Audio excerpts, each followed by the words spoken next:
नेपालका तीर्थहरूको गण्डकी सप्तकोशी छ कर्णाली बागमती तिला भेरी मेची महाकाली त्रिशूली सन्निधिम कुरु।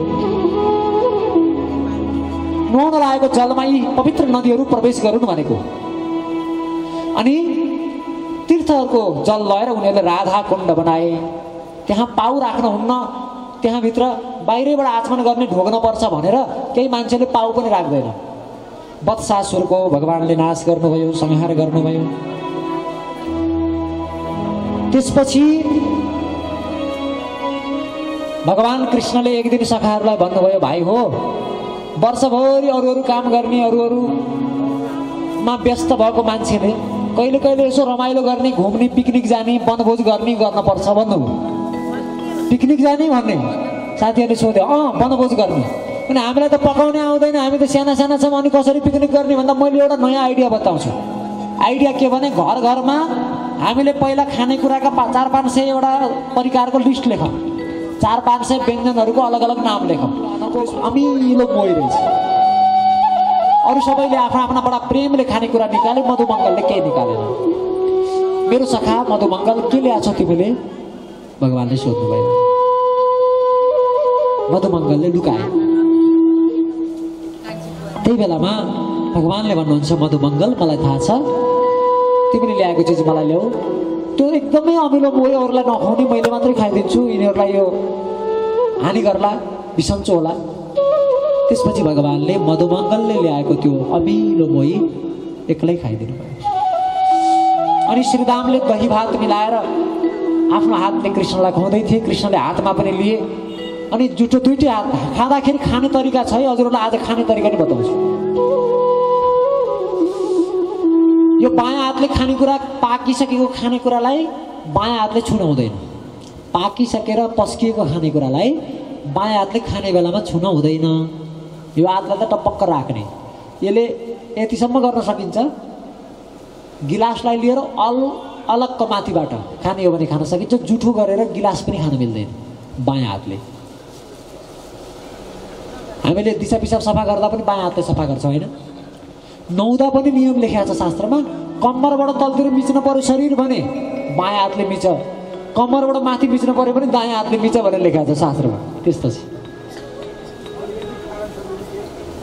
अब यस्तो छ, पवित्रताको दृष्टिले पनि हो, विशेष गरी सफाइको काम बायाँ हातले गर्ने हुनाले मासतिर त मुख पनि छ, नाक पनि छ होइन।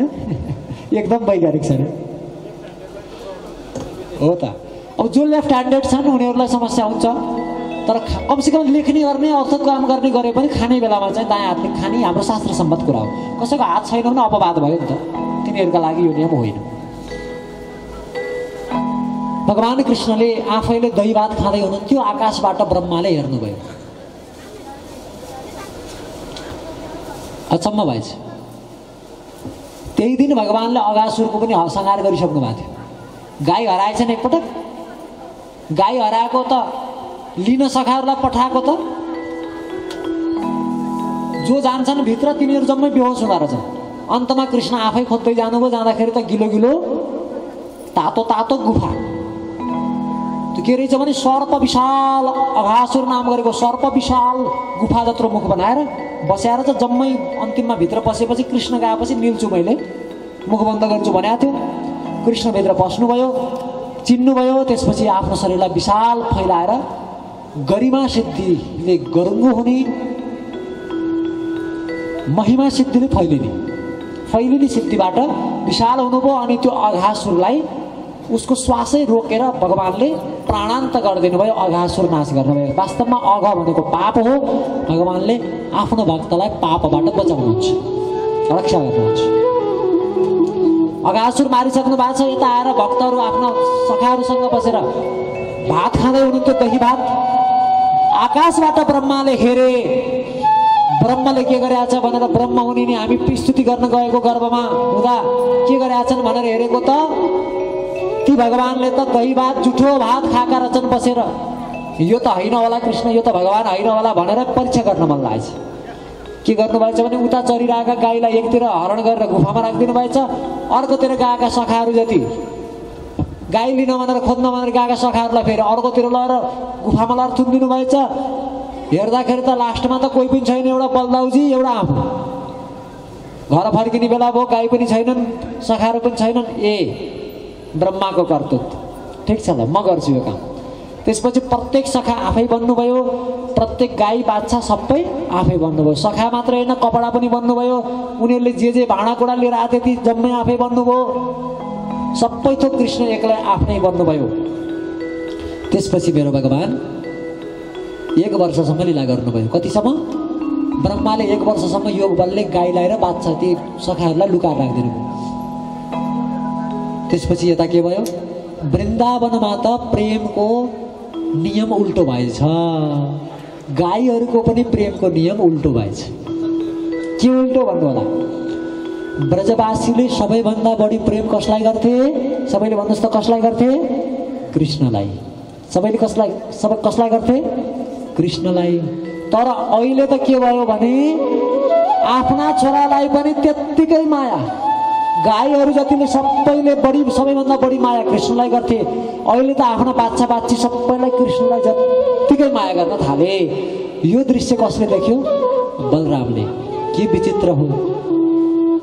ब्रजवासीको कृष्णप्रतिको भक्ति अहिले त आफ्ना छोराछोरीप्रति छ, गाईहरूको भक्ति चाहिँ बाछा बाछीप्रति छ। के भएको? यसो विचार गरेर हेरेको त त्यो जम्मै को रहेछ? कृष्ण स्वयं आफै रहेछ।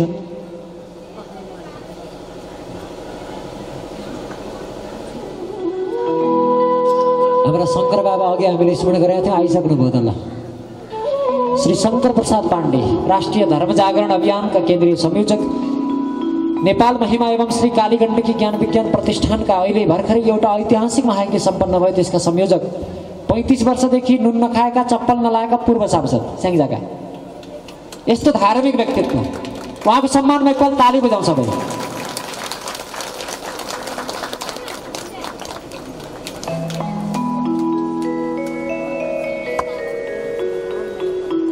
प्रेमको नियम उल्टो भएछ। कृष्णप्रतिको प्रेम थियो, तर आज के भएछ? छोराछोरी र बाछा बाछीप्रति उत्तिकै गाईको र ब्रजवासीको प्रेम भयो। बलरामले बुझ्नुभयो, यी ब्रजवासीले रोएर प्रार्थना गर्थे, यी गाईले कृष्णलाई देख्ने बित्तिकै रोएर प्रार्थना गरेका थिए। अझै मैले एकजना अर्का व्यक्तित्व पनि देखेँ। श्रीमान ठुलो व्यापारी हुनुहुन्छ, स्याङ्जाको गल्याङमा विशाल हार्डवेयर छ।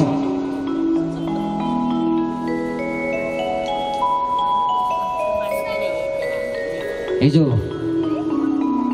दाइ आउनु भएको थियो, मैले बाबालाई लिएर आउँछु भन्नुभएको थियो।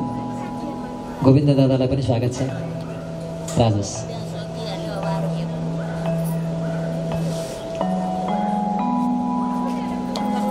कृष्णलाई ब्रजवासीहरूले देखे नि, एकछिन यता ध्यान दिनु होला। गाईहरूले देखे नि, रोएर प्रार्थना गरे। सबैले के भनेर प्रार्थना गरे थाहा छ? हे कृष्ण। ब्रजवासीहरूले प्रार्थना गरेका थिए मनले रोएर। गाईहरूले जब कृष्णलाई देखे नि, कृष्ण पनि गाईको रूप लिएर मेरो बाछा बाछी बनेर आइदिए कस्तो हुन्थ्यो। गाईले पनि मनै मन रोएर प्रार्थना गरेका थिए भगवानलाई। सच्चे दिल से प्रार्थना भक्त जो सच्चे गाए हैं, तो भक्तवत्सल कान में वह पहुँच झट ही जाए हैं। भित्रदेखि प्रार्थना गरेको कुरा कहिल्यै व्यर्थ हुँदैन, अन्तरात्माको आवाज कहिल्यै मिथ्या हुँदैन। भगवान भक्तिको बसमा हुनुहुन्छ। ब्रजवासीहरूको प्रेमले मेरो घर मेरो छोरा बनेर आइदिनुहोस् भन्ने पुकार सुन्नुभयो कृष्णले। गाईहरूको पुकार पनि सुन्नुभयो, मेरो बाछा बाछी बनिदिनुहोस् भनेर। 1 वर्षसम्म बाछा बाछी पनि बन्नुभयो अनि छोराछोरी पनि बन्नुभयो। 1 वर्षसम्म कृष्णले प्रत्येकको घर घरमा गएर दिव्य आनन्द प्रदान गर्नुभयो। एक दिन बलरामले हेरे, यी जम्मै सखाहरू छन्, गाई बाछाहरू सबै छन्, यी त जम्मै कृष्ण कृष्ण है छन्। के विचित्र लीला हो! अब यता गुफामा लगेर थुनेर राखेका थिए नि ब्रह्माले। तलतिरपट्टि हेरे, मैले त सबै थुनिसकेँ, यता कृष्णका साथीहरू खै गाईहरू छन् कि छैनन् हेर्छु भनेर हेर्दा त तलतिर त उत्तिकै छन्। फेरि मैले लगेर गुफामा राखेका पनि छन्, उस्तै अर्को बनेको पनि छ। ओहो, मैले गल्ती गरेँ, कृष्णको शक्तिको परीक्षा गरेँ, भगवान हो कि होइन भनेर परीक्षण गरेँ। मैले अपराध गरेँ, अब मैले दण्ड पाउने भएँ। त्यसपछि त ब्रह्मा सिधै आफ्ना सबै ती ग्वालबालहरू गाईहरू सबैलाई भगवानले टक्र्याउने मन गर्नुभयो। ब्रह्मलोकमा एकपालि जाँदाखेरि भगवानले त्यही पनि लीला गरिदिनु भएको थियो कि द्वारपाललाई भनिदिनु भएछ आफूले ब्रह्माको रूप लिएर पस्नु भएछ लोकमा। कृष्णले आफू ब्रह्मा भनेर भित्र पस्नु भएछ, द्वारपाललाई भन्नुभएछ आजभोलि नक्कली ब्रह्मा घुम्न थालेको छ नि, कोही नक्कली आयो भने भित्र जान नदिनु है भनिदिनु भएछ। असली ब्रह्मा चाहिँ पछाडि आउँदै थिए, कृष्ण नै ब्रह्मा भनेर भित्र गइदिएपछि त असली ब्रह्मा बाहिर, द्वारपालले भित्र जानै दिँदैन।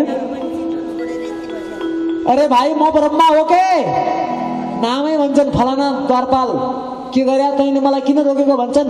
अहिले भन्नुभएको थियो कि यही जो भन्नुभएको थियो नक्कली ब्रह्मा घुम्न थालेको छ भित्र पस्नु नदिनु भन्नुभएको थियो। हाम्रो ब्रह्मा त भित्र हुनुहुन्छ। ल ब्रह्मा चकित भए, को ब्रह्मा भित्र हुनुहुन्छ, एकपटक मलाई दर्शन गराइदिनुहोस् त। दर्शन पाइँदैन, म सोधेर मात्रै आउँछु, यहीँ बस्नु चाहिँ उहाँलाई सोधेर आउँछु। गएर ब्रह्मालाई, कृष्ण रूपी ब्रह्मालाई सोधेछन्, ब्रह्मा आएका छन् बाहिर, के गरौँ। अनि उनलाई सोध्नु त कुन चाहिँ ब्रह्माण्डको ब्रह्मा हो, कति मुख भएको ब्रह्मा, कुन चाहिँ ब्रह्माण्डको ब्रह्मा सोधेर आउनु भनेर पठाइदिनु भएको छ। ब्रह्माजीले आएर हजुरको चाहिँ कति मुख अनि चाहिँ कुन चाहिँ ब्रह्माण्डको ब्रह्मा आफ्नो परिचय दिनुहोस् भने, आइडेन्टिटी चाहियो। ब्रह्माजीलाई अन्य पनि ब्रह्माण्ड छन्, म चतुर्मुख भए जस्तै पञ्चमुख, षड्मुख, सप्तमुख, अष्टमुख, नवमुख, दशमुख धेरै ब्रह्मा छन् ब्रह्माण्डमा भन्ने कुरा थाहा रहन्छ। एकैचोटि होस आयो, मैले भगवानको परीक्षा गर्ने काम गरेको थिएँ, भगवानले आज मेरो परीक्षा गर्नुभयो। अनि रुँदै रुँदै तल फर्केर आएर भगवानको अगाडि आएर स्तुति गरेँ। अब प्रार्थना गरेपछि भगवान एक प्रकारले ब्रह्मालाई क्षमा त गर्नुभयो, तर पनि केही उत्तर दिनु भने त्यति चाहिँ खुसी हुनु भएन। नवमीड्यते प्रभुषे तडिदम्बराय गुञ्जावतं सकरिपेच्छल सन्मुखाय वन्यसृजे गवरवेत्र विषाणवेणो लक्ष्मश्रिये मृदुपदे वसुपाङ्गजाय अस्यापि देववपुषो मदनुग्रहस्य स्वेच्छामयस्य न तु भूतमयस्य कोऽपि नेशे महित्ववसितं मनसान्तरेण साक्षात् तवैव किमुतात्मसुखानुभूति श्रेयः श्रुतिं भक्तिमुदस्यते विभो क्लिश्यन्ति ये केवलबोधलब्धये तेषामसौ क्लेशलयैव शिष्यते नान्यद्यथा स्थूलतुषावघातिनां तप्तेऽनुकम्पां सुसमीक्षणमाणो वञ्जानयेवात्मकृतं विपाकं हृद्भागवपुरभिर्विदधन् नमस्ते जीवेतयो मुक्तिपदे सदाय वा। ब्रह्माले भने, ए प्रभु, गर्भमा बच्चाले आमालाई लात हान्छ तर आमा रिसाउनुहुन्छ। मेरो बाबु चल्यो भनेर खुसी भएर अहिले देब्रेतिर सर्यो, अहिले दाहिनेतिर सर्यो, पाउले हान्यो भनेर खुसी हुनुहुन्छ उल्टै। म त हजुरको सन्तान हुँ नि, मैले अन्जानमा हजुरको परीक्षा गरेँ, हजुरलाई प्रहार गरेँ, हजुर त खुसी हुनुपर्छ। नौमी हजुरलाई नमन गर्छु, हजुर खुसी भइदिनुहोस्। हे इड्य, हे अप्रवपुष, हे मेघश्याम, हे घनश्याम। बडा सुन्दर स्तुति, 40 श्लोकमा स्तुति गरेर गए। तर आफ्ना भक्तलाई आफूबाट टाढा गरिदिएको हुनाले भगवान खुसी हुनु भएन। तर पछि यही कार्तिक महिनामा एउटा अर्को लीला पनि घटेको छ, त्यो हो गोवर्धन पूजा। यही तिहारकै बेलामा हामीले गोवर्धन पूजा नि गर्छौँ, त्यही दिन भगवानले गोवर्धन उठाएको। 7 वर्षको कृष्णले 7 दिन 7 रात कान्छ्यौलामा 7 कोषको गोवर्धन उठाएको। त्यसैले भगवान कृष्णले अघासुरको संहार गरेको कथा 1 वर्षपछि आएर ती सखाहरूले भने, किनभने 1 वर्षमा त ब्रह्माले थुनेर बसेका थिए। अघासुरको वध गरे कृष्णले, त्यही दिन थुनिएर ब्रह्माले लय उता। त्यसबाट 1 वर्षपछि आएर घरमा बताए। अब यहाँ धेरै प्रकारका राक्षस आएका छन्, ती सबै राक्षसलाई भगवान कृष्णले वध गर्नुहुन्छ। अब भगवानको एउटा सुन्दर लीला आयो। त्यो लीला के हो भने कालीय दमनको लीला, अहिलेको फिजीसँग जोडिएको कथा आयो। वृन्दावनमा यमुनाको पानी खाने गाईहरू मर्न लागे। दिउँसोको घाममा त्यो यमुनाको माथि उड्ने चराहरू रापले मर्थे, अन्तको रापले मर्थेनन्। त्यहाँ विष थियो, पानीमा डरलाग्दो विष थियो। कालियाले विष चारैतिर छोडेर अत्यन्त जीवहरूलाई सङ्कट बनाएको थियो। अनि भगवान कृष्णले एक दिन खेल खेलमा बललाई फालिदिनु भयो यमुनामा। सखाहरूले हट गरेर त्यही बल चाहिन्छ भने त्यसपछि भगवान कदम्बको रुखमा चढ्नुभयो, सुट्ट डाइफ हानेर भगवान कहाँ जानुभयो? यमुनाभित्र प्रवेश गर्नुभयो। सखाहरू दौडेर गएर आमा यशोदालाई सुनाए। यशोदा त सुन्ने बित्तिकै मूर्छित हुनु। मेरो कृष्ण आज पानीभित्र पसे, फर्केर आउने हो कि होइन? रुँदै पछारिँदै यमुनाको तटमा आएर यमुनामा पस्न ठिक्क पर्नुभयो। बलदाउले रोक्नुभयो। माता, मलाई थाहा छ कृष्ण को हो, कृष्णलाई कसैले केही गर्न सक्दैन, हजुर नआत्तिनुस् भनेर बलरामले सम्झाएर राखे। सुतेको कालियालाई जिस्क्याउनु भयो, उठाउनु भयो अनि लामो समय युद्ध भयो। जुन जुन फण उठाउँथ्यो त्यही त्यही फण दबाएर भगवान कृष्णले कालियाको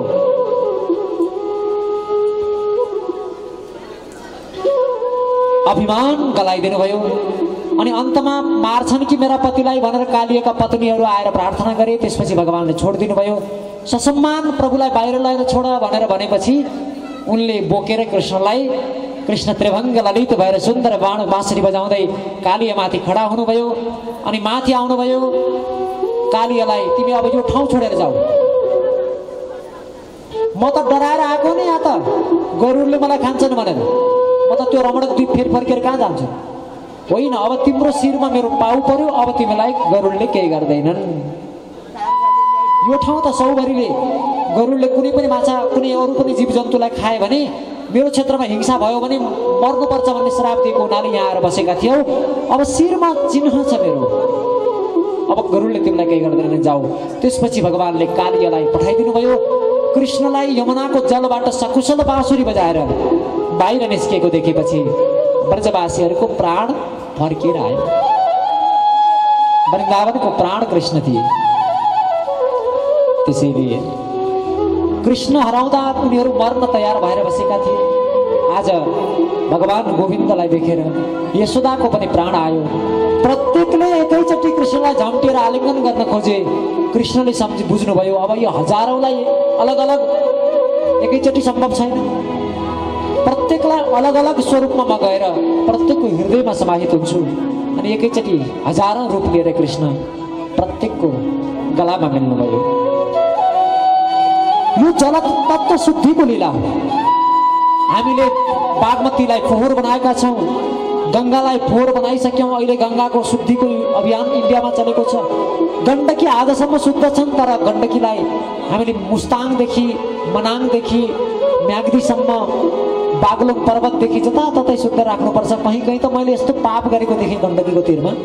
म्याग्दीतिर तातो पानी निस्किन्छ धरतीबाट, गण्डकीकै तीरमा भएका तातो पानीमा लगेर कुखुराहरू काटेर कुखुराहरूलाई गएर डुबाउने। त्यो तातो पानीमा भुत्ला फाल्न सजिलो हुन्छ भने त्यो रगत सिधै गण्डकीमा जान्छ। यो महापाप हो, यस्तो गर्न हुँदैन।